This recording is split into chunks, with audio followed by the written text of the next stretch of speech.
কোনোবাই কয় money is nothing আৰু কোনোবাই কয় মানি ইজ এভৰিথিং কিন্তু মই ভাবোঁ মানি ইজ নাথিঙো নহয় মানি ইজ এভৰিথিঙো নহয় মানি ইজ সামথিং যিটো কাৰণে আমি উপাৰ্জন কৰোঁ আমিতো উপাৰ্জন কৰোঁ কোনোবাই চাকৰি কৰোঁ কোনোবাই ব্যৱসায় কৰোঁ কোনোবাই ঠিকা কৰোঁ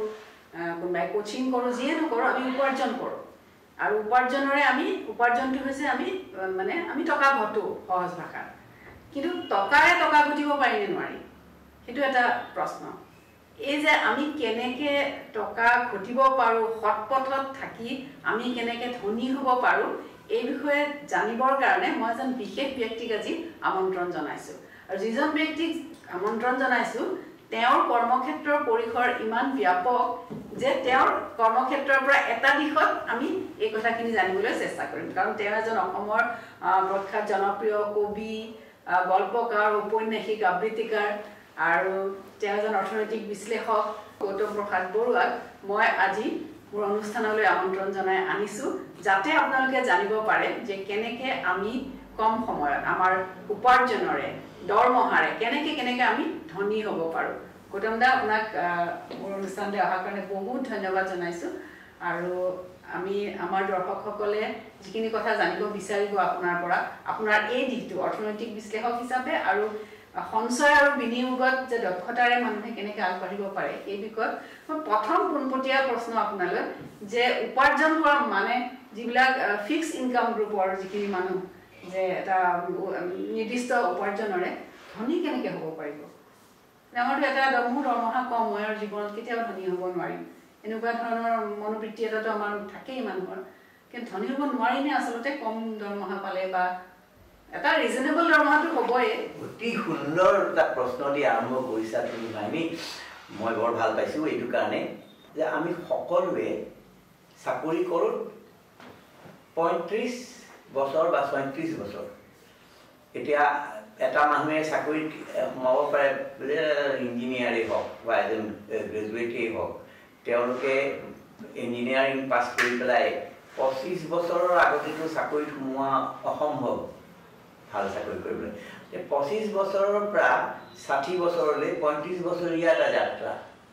আচ্ছা কিন্তু আজিকালি মানুহে জীয়াই থাকে 80 বছৰ 90 বছৰ অসমত অলপ কম জীয়াই থাকে কিন্তু তথাপিও 80 বছৰ থাকে মই এতিয়া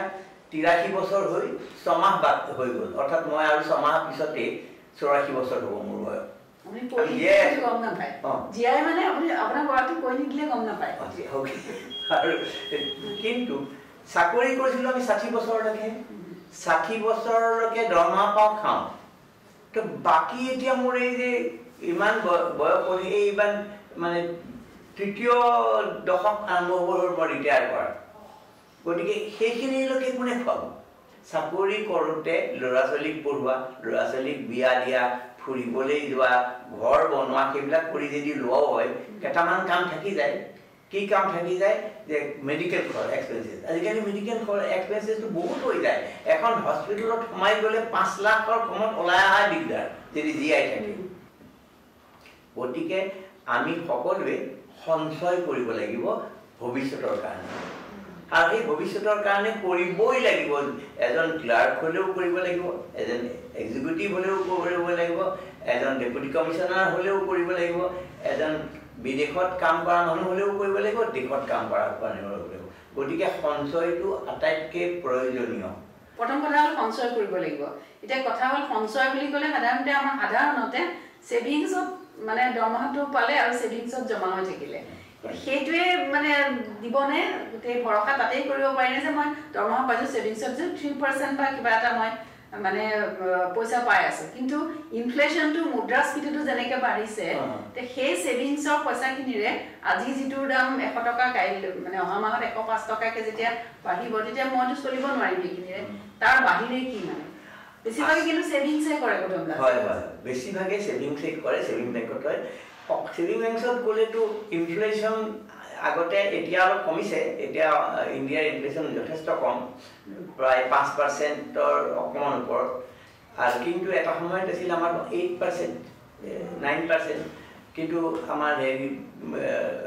বেংকত থোৱা পইচা হেৰি থোৱা পইচাৰে ইমান বেছি ইনফ্লেশ্যন কভাৰ কৰিব নোৱাৰে গতিকে তেওঁলোকে অকল যদি বেংকতে পইচাটো থয় তেতিয়াহ'লে ইনফ্লেশ্যনটোতো বাঢ়ি গৈ থাকিব বস্তুৰ দাম বাঢ়িব আজি চাউলৰ দাম যিমান আছিল আজি 3 বছৰ আগত তাতকৈ কম আছিল গতিকে খালি যদি বেংকত থৈ যায় তেতিয়াহ'লে টকাটো নাবাঢ়ে আচলতে ইনফ্লেশ্যন লৈ পেলাই টকাটো কমি যায় যদিও দেখাত ডাঙৰ যেন হয় গতিকে কৰিব লাগিব যে ষ্টেট বেংকৰ বাহিৰেও অন্য জাগাত কৰিব লাগিব ক'ত কৰিব লাগিব সেইটো এটা প্ৰশ্ন কৰিব লাগিব এইটোৱে পাব্লিক প্ৰভিডেন্ট ফাণ্ড পিপিএফ বুলি কয় যেটো আপুনি কৈছিল আৰু মই আপোনাৰ কথা শুনি কৰিছিলো এতিয়া কি আছে মোৰ অলপ পইচা এতিয়া শুনিলেই যে লোনে কৰিছিল লাভ হ'ল অইন কোনো কথা নকৰিলো চাকৰিত সোমোৱাৰ পিছতেই মই ক'ম যে অলপকৈ হ'লেও প্ৰথমতে 1,50,000কৈ মাহে বছৰত দিব পৰা নাযাব পাৰে কাৰণ কি সম্ভৱ নহ'ব পাৰে কিন্তু প্ৰথমতেই যদি কৰিব খোজে 500 টকা দিও আৰম্ভ কৰিব পাৰে 1000 টকা দিও আৰম্ভ কৰে মাহে 1000 টকাকে মাহে কৰিলেও 12 মাহত 12,000 টকা হয় গতিকে সেই মানুহগৰাকীয়ে যদি 25 বছৰ দিয়ে তেওঁ প্ৰায় 1 কোটি টকা হৈ যাবগৈ পিছলৈ যদি ৰেটটো বঢ়াই 1,50,000 কৰে মই সকলোকে কম নতুনকৈ চাকৰি পোৱা যিমান মানুহ আছে আৰু মধ্যবয়সীয়া মানুহ যিখিনি আছে তেওঁলোকে যে পাব্লিক প্ৰভিডেন্ট ফাণ্ডত যাতে সদায় নিয়মীয়াকৈ পইচা ৰাখে যদি একেলগে দিবলৈ অসুবিধা কিছুমান মানুহে কিন্তু সেইটো পইচা একেলগে দিয়ে এপ্ৰিল মাহ অহাৰ লগে লগে 1,50,000 ভৰাই দিয়ে আৰু যোনে নোৱাৰে প্ৰথমতে মাহে মাহে যদি 13,000 টকাকৈ থৈ যাব পৰা যায় যিখিনিয়ে পাৰে তো 13,000 মাহেকে থলে মানে 1,60,000 হয় বা 1,56,000 টকা হয় তাৰে খালি 1,50,000 থব পাৰে তাতকৈ বেছিকৈ থব নোৱাৰে সেইটো কৰি লওক সেইটোৱে অভ্যাস কৰিব আদাৰ দেন বেংকত ক'ত থব লাগে বা পিপিএফটো কিন্তু বেংকতেই কৰিব পাৰি ষ্টেট বেংকতো পাৰি আৰু কেইটামান ডিজিগনেটেড বেংক আছে তাত কৰিব পাৰি HDFCত কৰিব পাৰি প্ৰথমতে এতিয়া বহুতে কৈ আছে যে SBI মানে বেংকবোৰৰ বৰ কিবা এইটো নাজানো যে মুখে মুখে চলি আহিছে কাৰণে চলি আছে বেংকত থৈ কিন্তু পইচা চব যাব দেই বেংকত থলে এতিয়া এনেকুৱা ধৰণৰ এটা মানে কি কম হাৱা এটা আহিছে আৰু মাজে মাজে ভয় লাগে মাত্ৰ পিপিএফটোৱে আছে সেইটো পইচাও মানে মানে এক্সটেন্ড কৰিব পাৰি পিপিএফৰ গতিকে এক্সটেন্ড কৰা হৈছে হয় 5 বছৰৰ মূৰে মূৰে এক্সটেন্ড কৰি যাব লাগে 15 বছৰ প্ৰথমতে তাৰপৰা কোনো পইচা উলিয়াব নোৱাৰি মাজতে আৰু 8 বছৰ 7 বছৰ হৈ গ'লে বহুত দৰকাৰ হ'লে তেতিয়ালে ল'ব পাৰি উলিয়াব পাৰি কিন্তু 15 বছৰ হ'লে গোটেইখিনি পইচা উলিয়াই দিব পাৰি যিমান হৈছে যে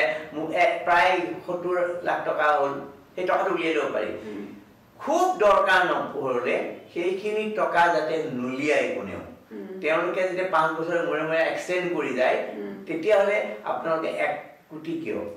1.5 কোটি হ'ব 2 কোটি হ'ব এনেকুৱা হোৱা মানুহৰ কথা মই জানো সাধাৰণ মানুহ যোনে 80 টকাত চাকৰি আৰম্ভ কৰিছিল পিছত গৈ পেলাই উঠি আহিলে ভাল চাকৰি কৰিলে তেওঁলোকে 1,50,000 বছৰত দিব লাগে দিলে বছৰত দিব নোৱাৰা কাৰণে প্ৰথমতে আৰম্ভ কৰিলে 100 টকা মানে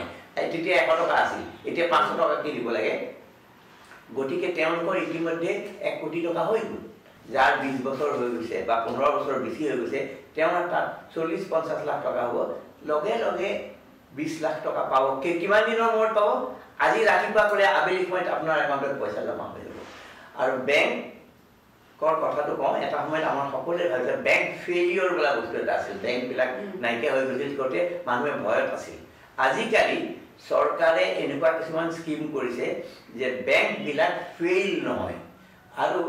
বিশেষকৈ এতিয়াৰ সময়ত কৈছোঁ যে আমাৰ ভাৰতত এতিয়া এটা নতুন স্বৰ্ণযুগ আৰম্ভ হ'বলৈ ধৰিছে সেইটো কথা মই পিছলৈ আহিম গতিকে বেংকবিলাকক ৰক্ষণাবেক্ষণ আজিকালি ভাৰত চৰকাৰে কৰে আৰু তাৰোপৰি যেতিয়া আমেৰিকাত বেংক ফেইল কৰিলে 2008 চনত বেংকৰ পলিচিৰ কাৰণে কিন্তু আপোনালোকৰ মনত আছে ভাৰতত ফেইলিয়ৰ নহ'ল কিন্তু কিয় যে আমাৰ বেংকবিলাকক ইমান কড়াকৈ ৰাখিছে যে তেওঁলোকে টচনচ কৰিব নোৱাৰে ভাল ভাল বেংক HDFC ICICI ফাইন কৰিছে কিবা কিবি কামত যেতিয়া তেওঁলোকে অকণমান গাফিলতি কৰিছে আৰু গতিকে তেওঁলোক সষ্ট্ৰং হৈছে তেওঁলোকে ভালকৈ তেওঁলোকে আমাৰ পইচাবিলাক ৰাখিব পৰা হৈছে যে বেংকত এসময়ত হয় বহুত বেংক ফেইল কৰিছিল আৰু বহুত মানুহৰ পইচা গৈছিল এতিয়া সব ৰিসেন্টলি এটা বেংক ফেইল হৈছে cooperative bank Bombay cooperative bank যাৰ যাৰ পইচা আছিল হেতুৰে বনাইছিল কোঅপাৰেটিভ তেওঁলোকে পইচা নাপাব কিন্তু জোনে জোনে থৈছিল তেওঁলোক কাৰো টকা মাৰ নগ'ল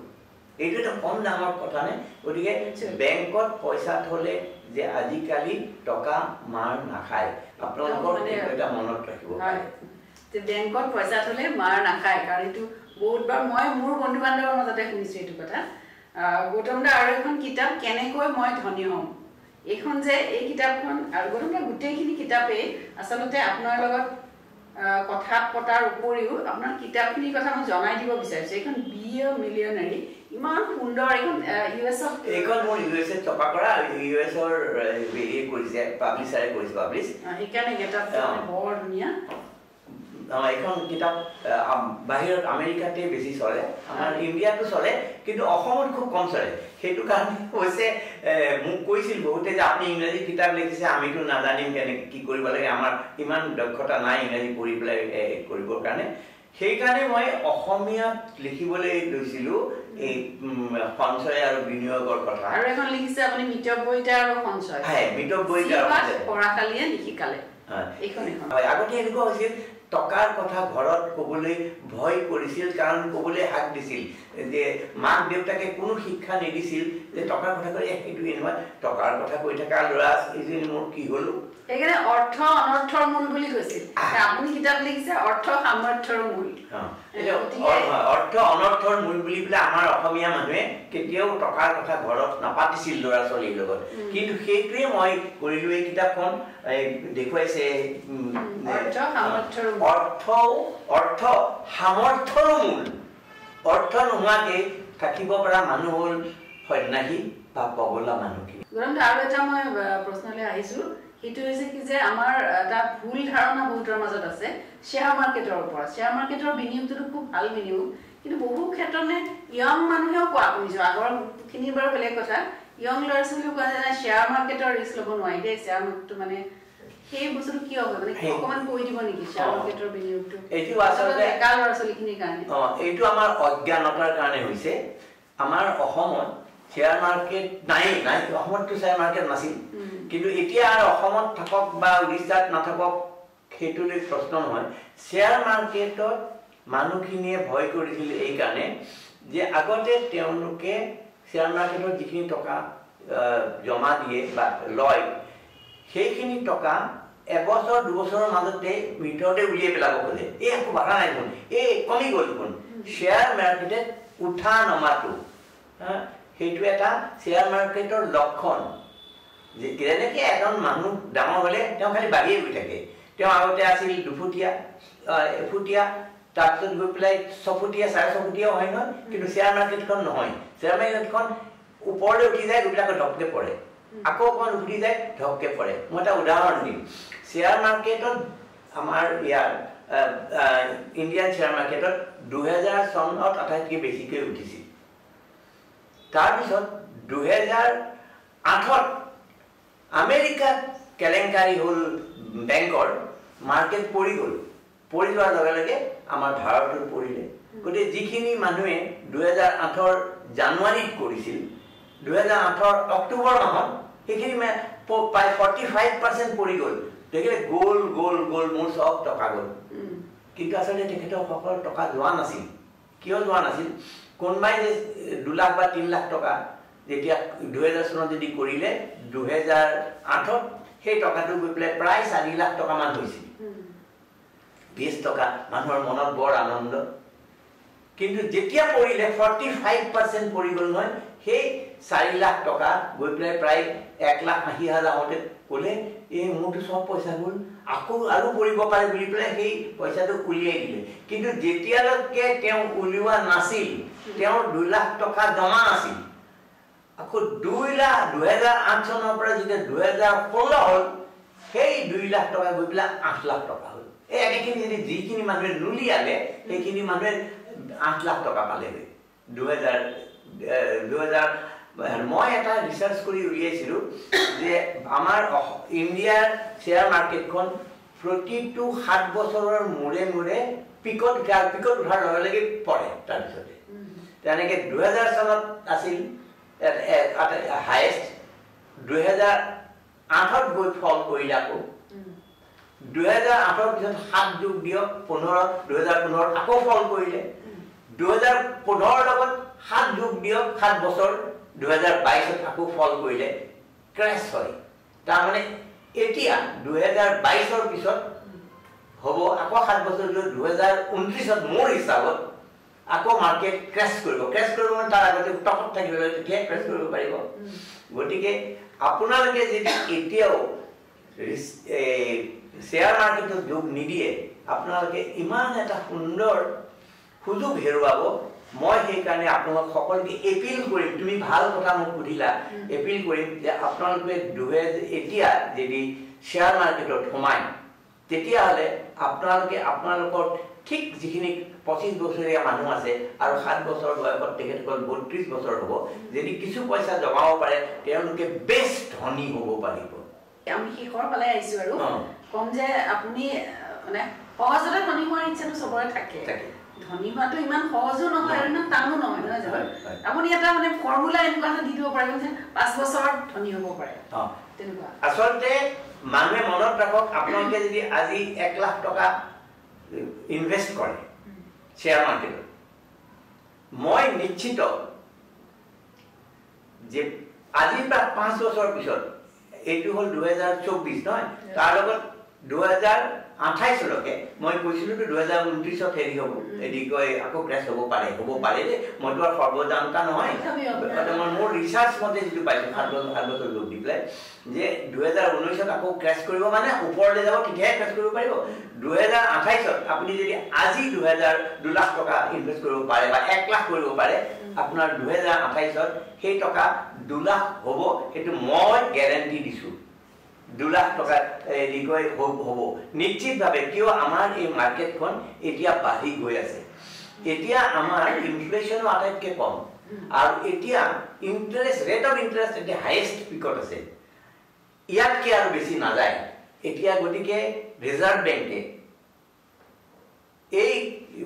হেৰিৰ কাৰণে ইনফ্লেশ্যনটো কাট কৰিবৰ কাৰণে তেখেতে ৰেট কমটি কৰিব আৰু ৰেট যেই কম কৰি আকৌ বাঢ়িব আৰু আমাৰ এই কনজাম্পশন মাৰ্কেটখন ভাৰতৰ কাৰণ মানুহ বহুত হৈ গৈছে তো আটাইতকৈ বেছিকৈ চলিব সেইকাৰণে বজাৰ বাঢ়াৰ আগতে কিছুমান শ্বেয়াৰ বাঢ়ে সেইবিলাক হ'ল বেংকৰ শ্বেয়াৰ আগতে যে কোৱা আছিল যে বেংক নাইকিয়া হ'ব হেৰি হ'ব বেয়া হ'ব ফেইল কৰিব এতিয়া প্ৰথম বাঢ়িব বেংকৰ শ্বেয়াৰ আপোনালোকে যদি শ্বেয়াৰ কিনিব খোজে তেতিয়াহ'লে মই ক'ম যে বেংকৰ শ্বেয়াৰ কিনিব পাৰে ভাল বেংক কেইটামান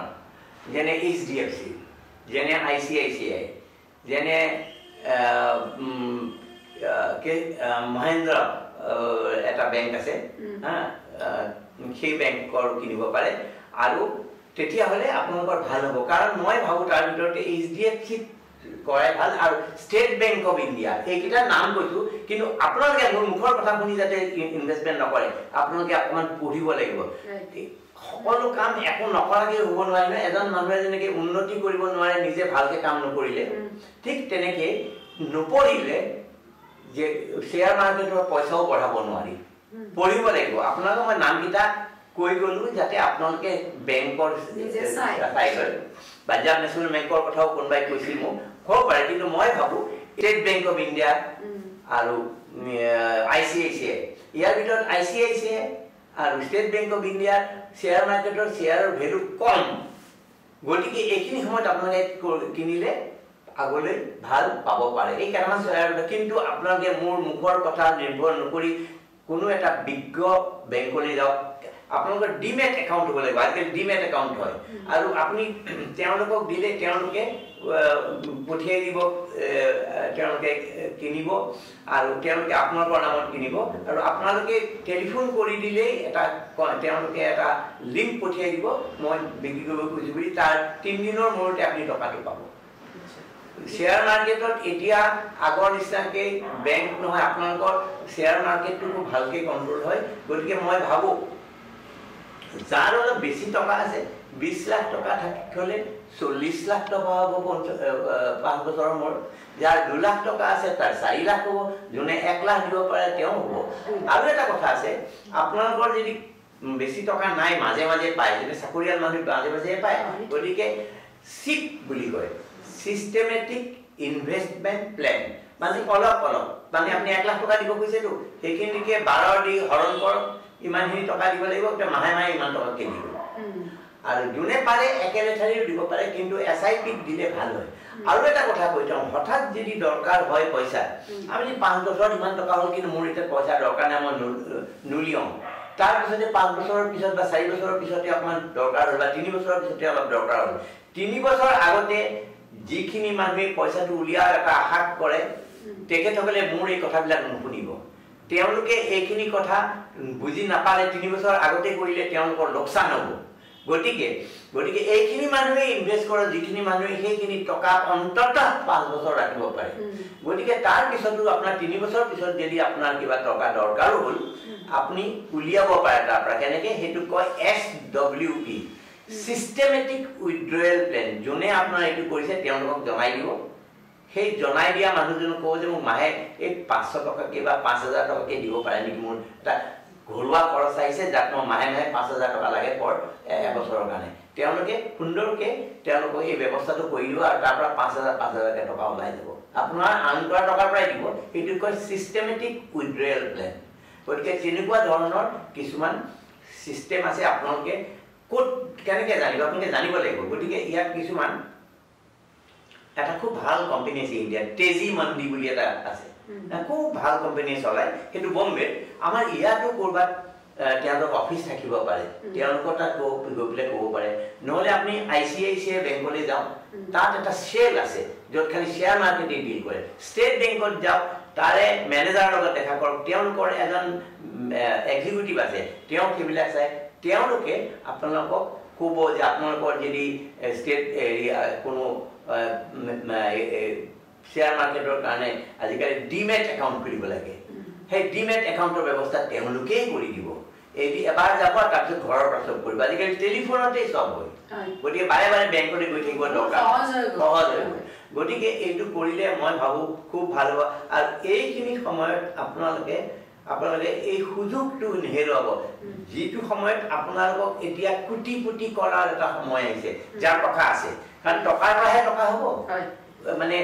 ক্লিন এয়াৰৰ পৰা বায়ুৰ পৰা টকা হৈ যাব নোৱাৰে গতিকে আপোনালোকৰ যাৰ টকা আছে যোনে চাকৰি কৰে তাৰে আছে মাহে 1000 টকাকে ইনভেষ্ট কৰি যাওক SIP সিস্টেমেটিক ইনভেষ্টমেন্টৰ মাহে 1000 টকা কৰক কাৰণ 1000 কে যদি কৰি যায় 12 মাহত 12000 হ'ল নহয় কিন্তু আপুনি যদি আগতে পাইছিল ডিভিডেন্ড বা গ্ৰোথটো হৈছিল আগতে 9% 7% এতিয়া মই কম মই নিজে এতিয়া ইনভেষ্ট কৰো সদায় এতিয়া মোৰ এতিয়া এই বয়সতো মই ইনভেষ্ট কৰি গৈছো মোৰ এতিয়া মিউচুৱেল ফাণ্ডৰ ইনভেষ্টমেন্ট তত মই এতিয়া পাই আছো 26% to 30% ৰিটাৰ্ণ এই যে গৌতম দাই ক'লে যে তেখেতে এতিয়াও ইনভেষ্ট কৰে সেইকাৰণে আসলতে এই যে আপুনিও কোটিপতি হ'ব পাৰে মোৰ এজন বন্ধুৱে কৈছিল যে আপুনিও কোটিপতি হ'ব পাৰে গৌতম প্ৰসাদ বৰুৱাৰ এইখন নপঢ়াকে গৌতম প্ৰসাদ বৰুৱা মানুহজনক যদি আপুনি অনুসৰণ কৰে তেতিয়াও আপুনি কোটিপতি হ'ব পাৰে গৌতম দা এইটো ক্ষেত্ৰত কৈছিল যে গৌতম প্ৰসাদ বৰুৱাই গাড়ী নিকিনিছিল যে গাড়ী কিনাটো আটাইতকৈ ৱৰ্ষ্ট ইনভেষ্টমেণ্ট বুলি কয় হয় মানে এটা ঘৰ সাজিলে ঘৰটোৰ মূল্য বাঢ়ি গৈ থাকে অকণমান মাটি কিনিলে সেইটোৰ মূল্য বাঢ়ি গৈ থাকে গাড়ীখন কিনিলে সেইদিনাখনৰ পৰা গাড়ীখন ড্ৰাইভ কৰি উলিয়াই অনাৰ দিনাখনেই এই 4 লাখ টকীয়া গাড়ীখন 3 লাখ টকা হৈ যায় আৰু তেনেকৈ দিনে দিনে গৈ পেলাই সেইখনৰ মূল্য ইমান কমি যায় যে সেইখন বিক্ৰী কৰিব সময়ত পোৱা যায় 1 লাখ টকা 4 লাখ টকা গাড়ীখনৰ পোৱা যাব 1 লাখ টকা সেইকাৰণে গৌতম দাই গাড়ী নিজৰ জীৱনকালত গাড়ী কিনা নাই গাড়ী ৱৰ্ষ্ট ইনভেষ্টমেণ্ট বুলি কৈছে আৰু আপোনালোকৰ যদি আজিৰ কথাখিনি ভাল লাগিল তেনেহলে মোৰ চেনেলটো লাইক শেয়াৰ আৰু সাবস্ক্ৰাইব কৰিব যাতে মই আৰু অধিক সংখ্যক লোকক এইদৰে একজন এটা ক্ষেত্ৰৰ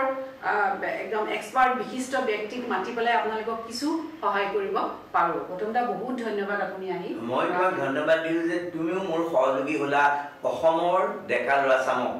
কাম কৰা মানুহক যদি কোটি কোটি কৰিব পাৰা আৰু কোটিপতি হোৱাটো অসম্ভৱ নহয় কিন্তু মই আকৌ বাৰে বাৰে কৰোঁ মই যিটো মানুহে 80 টকা দৰমহাত পিটিআই আৰম্ভ কৰিছিলোঁ আজি